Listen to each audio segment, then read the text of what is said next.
సర్వరోగ నివారణ పేరుతో ఎప్పుడో 25 ఏళ్ల క్రితం ఆయిల్ పుల్లింగ్ వచ్చింది. పొద్దున్నే ఎవరికి ఫోన్ చేసినా మా ఆయన ఆయిల్ పుల్లింగ్ చేస్తున్నాడనేవాళ్లు. అది పోయింది. తర్వాత నీళ్లరాజు వచ్చాడు. కుండలు కుండలు నీళ్లు తాగితే రోగాలు మాయమన్నాడు. అది పోయింది. పశువుల మాదిరి పచ్చి కూరగాయలు తింటే బలమని ప్రచారం చేశాడు. అది పోయింది. ఈ మధ్య ఒక ఆయన చికెన్ తింటే కొవ్వు తగ్గుతుందని ప్రచారం చేసుకుంటున్నాడు. ఇప్పుడు ఇంకొక ఆయన వచ్చి రాగులు, సజ్జలు, జొన్నలు, కూరగాయలు అన్ని కలిపి రసం చేసుకుని తాగండి అంటున్నాడు. ఇక కేంద్ర ప్రభుత్వం వాళ్ళేమో యోగా చేయండి, రోగాలు మటుమాయమవుతాయి అంటున్నారు. ఆ మధ్య అంటే చాన్నాళ్ల కిందట గోదావరి జిల్లాల నుంచి ఓ రాజుగారు వచ్చి, మీరు ఉప్పు తింటున్నారా? అడవిలో జంతువులు ఉప్పు తినట్లేదు, ఆకాశంలో పక్షులు ఉప్పు తినట్లేదు, మరి మనుషులైన మీరెందుకు ఉప్పు తింటున్నారు? చీ అన్నాడు. జనమంతా ఉప్పును విసిరిగొట్టారు.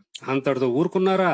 నూనె, నెయ్య, మీరంతా నూనె తాగుతున్నారా? నెయ్యి తింటున్నారా? మళ్ళీ సేమ్ డైలాగ్. అడవిలో జంతువులకి నూనె మిల్లులున్నాయా? అవి డబ్బాలు నూనె తాగుతున్నాయా అన్నాడు. చుక్క నూనె లేకుండా బజ్జీలు, గారెలు, పకోడీలు ఎలా చేసుకోవాలో జనాలందరికీ ఒలిచి చేతిలో పెట్టినట్టు చెప్పాడు. సరే, జనమంతా నూనె డబ్బాలకు సెలవిచ్చి చుక్క నూనెతో తాళింపులు మొదలుపెట్టారు. ఇక జనాలంతా ఒక పక్క ఎండు రొయ్యలై బుద్ధిగా మాట వినే దశకొచ్చారన్న నమ్మకం కుదిరాక ఒకనొక మంచి రోజు చూసుకుని కృష్ణానది పక్కన మంచి స్థలంలో ప్రకృతి ఆహార ఆశ్రమం అని ఒకటి మొదలైంది. ఇంకేముంది, రోజుకింత నెలకింత అని ప్యాకేజీ రూపంలో వసూలు చేస్తూ ప్రజలకు ఉప్పు నూనె లేని విందులు చేస్తూ 3 పచ్చి కూర ముక్కలు, 6 ఆకుకూర రసాలతో నిత్య నూతనంగా విలసిల్లుతుంది. సరే, ఇదిలా ఉండగా ఇంకొక ఆయన ఎవరో రాగి చెంబులంట.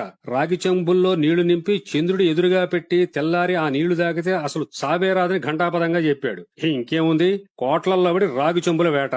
కాస్త గట్టి బుర్రోడు గురువుగారు చెప్పిన దానికి ఇంకాస్త తోక తగిలించి అతుకైన రాగి చెంబు అన్నాడు. షాపుల్లోకెళ్లి లిప్స్టిక్ వేసుకున్న పెదాలతో రాగి చెంబులున్నాయా అని నాజుగ్గా అడగడం మొదలైంది. అలా వెన్నెల్లో పెట్టిన రాగి చెంబుల్లో నీళ్లు తాగుతూ ఉప్పు, నూనె, పులుపు, తీపి లేని రాజుగారి వంటలు తింటూ 200 ఏళ్లు గ్యారంటీ అనుకుంటున్న దశలో గబుక్కన కృష్ణా జిల్లా నుంచే మహారాజా శ్రీ మాచినేని గారు ఉద్భవించారు. నూనె మానేశారా పిచ్చోళ్లలారా? మిల్లుల్లో ఆడించిన కొబ్బరి నూనె 100 గ్రాములు తాగండి, ఇక చూడండి అన్నాడు. ఇంకేముంది, కొబ్బరి చిప్పల సంచిలో వేసుకుని గానుగులంట పడ్డారు జనం. మాచినేని ప్రొడక్ట్స్ మనకు అందుబాటులోకి వచ్చే మంచి రోజు కోసం మనమంతా ఎదురు చూద్దాం. సీమ నుంచో కర్ణాటక నుంచో స్వతంత్ర శాస్త్రవేత్తనంటూ ఇంకొక సాములవరు వచ్చి పురుగు మందులు తింటున్నారా, ఇళ్లలో రోగాల పంట పండిస్తున్నారా అంటూ జనాలకు ఆహార జ్ఞానదారుల్లో పరుగులు పెట్టించే ప్రయత్నం మొదలుపెట్టారు. పురుగు మందులు లేని చిరుధాన్యాలు తినండి, మీ ఆరోగ్యాన్ని మీరే సంరక్షించుకోండి అని ఆషాఢ మాసం డిస్కౌంట్ల లెక్క ప్రజలకు ఆరోగ్య విజ్ఞానాన్ని చవకగా పంచిపెట్టారు. చిరుధాన్యాలండోయ్, చిరుధాన్యాలు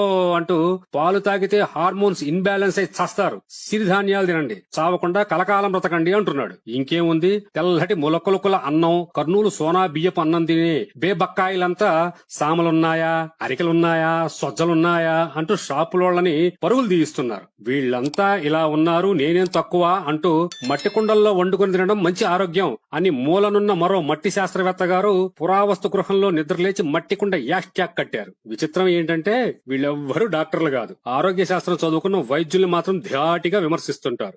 ఆ ఉపన్యాసాలు చెప్పేవాళ్లు గాని, ఆ వినే జనాలు గాని మిద్దె మీద మొక్కలు పెట్టుకుందాం అనుకుంటారే గాని పురుగు మందుల్ని బ్యాన్ చేయమని ప్రభుత్వాలను అడగరు. ఆరోగ్యానికి హాని కదా, లిక్కర్ బ్యాన్ చేయండి అని అస్సలు అడగరు. ధూమపానం చెరుపు చేస్తుంది కదా, సిగరెట్లు బ్యాన్ చేయండి అని కూడా అడగరు. చెయ్యాల్సింది చేయకుండా ఎంతకాలమని వాళ్ళు చెప్పారని వీళ్ళు చెప్పారని ఆరోగ్యం కోసం చుంబులేసుకుని సంచులేసుకుని పరిగెడతారు. చివరకు కరోనా వచ్చి దిమ్మ తిరిగి అన్ని మర్చిపోయి బతికితే చాలని చాలా మంది, కనీసం పోయేలోపు కావాల్సినవన్నీ తినిపోదామని కొంతమంది, వీటికి మించి అందరూ ఇమ్యూనిటీ అంటే రోగ నిరోధక శక్తి పెంచుకుని తెగ బతికేయాలని చాలా మంది నెట్ లోను, యూట్యూబ్, మైటైరు, అవర్ రిమ్స్ ఛానల్స్ లో దూరి చివరికి అన్ని పక్కన పెట్టి బతుకు జీవుడా అనే లోపు కొత్త కరోనా మొదలై 4 రోజుల్లో పట్టుకుపోతుంటే చేష్టలుడికి చూస్తున్నాం. ఇకనైనా పరుగులాపి ప్రశాంతంగా జీవించండి. మన పూర్వీకులు అన్నిటిని చక్కగా పనిచేసుకున్నారు. మనం పని మాని ఇలాంటి వాటి వెనుక గంతులేస్తున్నాం.